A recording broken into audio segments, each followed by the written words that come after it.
School জীবনে readers ডাইজেস্টে অসাধারণ একটি ছোট্ট গল্প বা ছোট কাহিনী পড়েছিলাম। সাংঘাতিক ইম্প্যাক্ট হয়েছিল, চিরকালের জন্য মনে থেকে গেছে। আজ তোমাদের গল্পটা বলি। সেটা হচ্ছে যে একজনকে প্রথমে নরক এবং তারপর স্বর্গ দর্শন করা হয়। সে নরকে যখন পৌঁছয় দেখে একটা গোল টেবিলের পাশে চারপাশে সবাই বসে আছে। খুবই সুস্বাদু একটা খাবারের বোল সবার সামনে, এক বাটি খাবার, ভীষণই সুস্বাদু।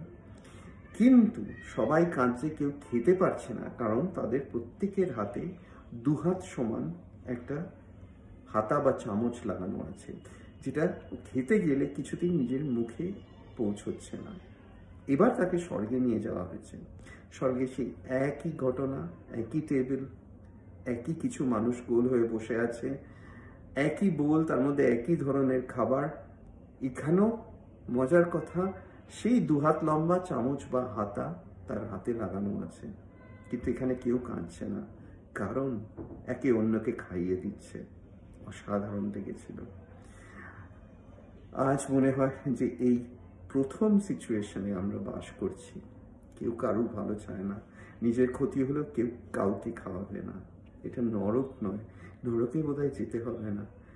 কলিযুগে এসে পৌঁছলেই এর ছবিটা আমরা, এই নরকের ছবিটা আমরা বারবার দেখতে পাচ্ছি।